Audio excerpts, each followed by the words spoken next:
I'm Andy Maness, and I'll be guiding you through today's adventure as we celebrate the people and places that are dedicated to making our slice of the South the best. Here's what we've got for you on today's show. For Memphians by Memphians, giving students in the 901 a step ahead in higher learning. How one foundation is helping minority STEM students succeed. Plus, custom-made success, the story behind a Midtown music shop where the owner's collection of handmade guitars take on a unique shape and sound. But first, we've got a real treat for you this afternoon. Here in Soulsville, USA sits the Stax Museum of American Soul Music, the former location of Stax Records. And inside, you'll be immersed by the rich musical and cultural icons that transformed the late 50s and beyond. And just one block away on what is now known as Stafford Avenue, get ready to celebrate a living legend. I'm sitting with him this afternoon. Welcome the only living member of Otis Redding's backup band and member of the original Bar-Kays, also the founder, James Alexander. James, thank you for joining us here in studio. We appreciate you coming in. Congratulations on the street renaming. Thank you, Andy. Man, it's just, I don't know what to say. I don't know what to do. I don't know how to act or nothing. Yeah, it's the first time you've ever had a street named after you, so you don't really know how to respond. So. Yeah, I don't know how to respond to that. Well, let's talk a little bit about where you grew up, because we're talking about Stafford and College Avenue, and again, it's one block away from Stax Records. Did growing up that close to Stax Records influence you musically? Well, let me just tell you the backstory first. Okay. Okay. If you did not know, FYI, Stax's address is 926 East Macklemore. I was born at 925 East Macklemore, which is directly across the street from Stax. Right.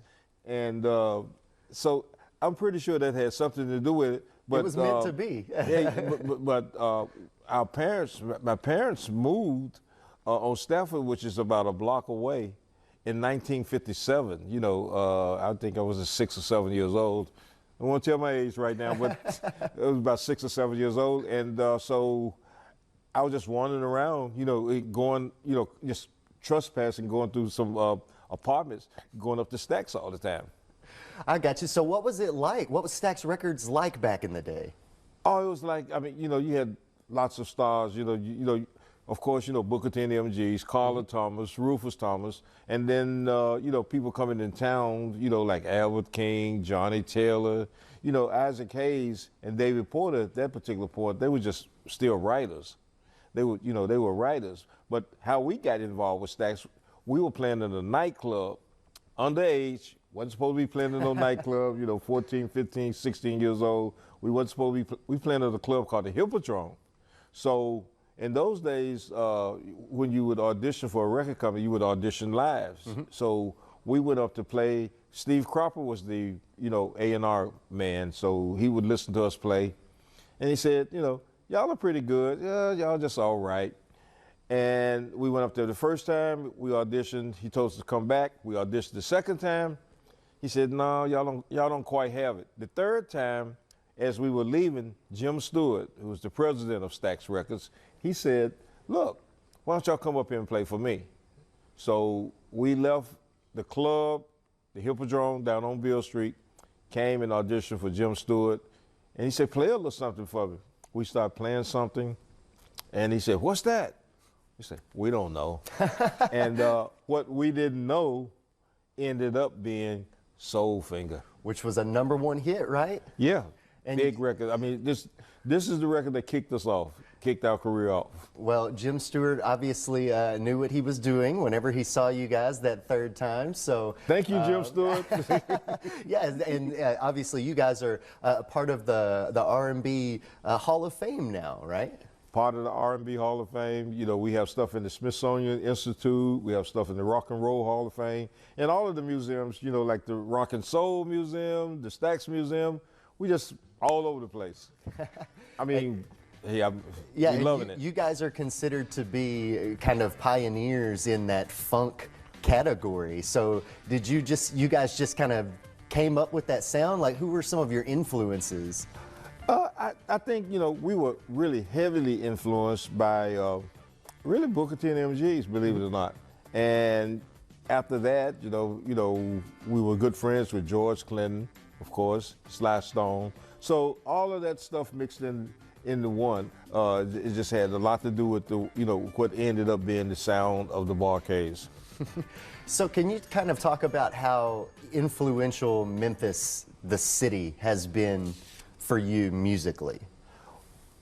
Memphis has been just very influential. I had an opportunity to live anywhere in the world, but I chose Memphis. It's my home. It's still my home. I mean, I've traveled, a lot of different places, but, I always end up back here. And reason being, it's something about the water.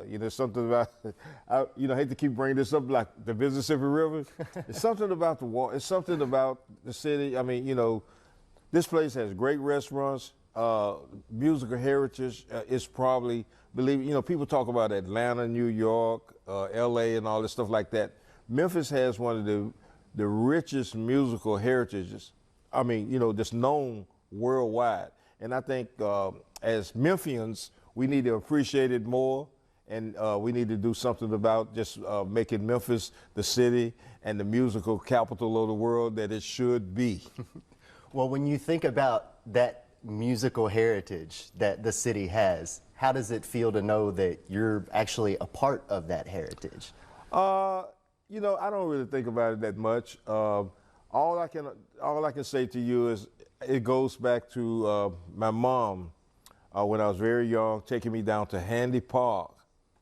I saw B.B. King and Bobby Blue Bland at Handy Park playing on a flatbed truck. They pushed two trucks together and made a stage, and they were playing on there. And I was so young at the point I didn't know, but some kind of way that it got into my DNA, and here I am today, still doing this stuff. And it's really great, and I'm grateful to do something that I love to do. And again, we are going to be celebrating a street renaming in your honor. Stafford Avenue is going to become James E. Alexander. That's going to be amazing, look, right? I still have not got used to that yet. So I got to, I've even gone over in the area and looked at, because they have the signs put up, but they're draped, right? And I still, I wanted to pull the drape back and peep at it to see if, my name was really up there. I didn't do that, but I'm just waiting. You want to? It's like Christmas morning. Yeah, I wanted to, but I didn't do it. And but not only is there one sign up there, there are three.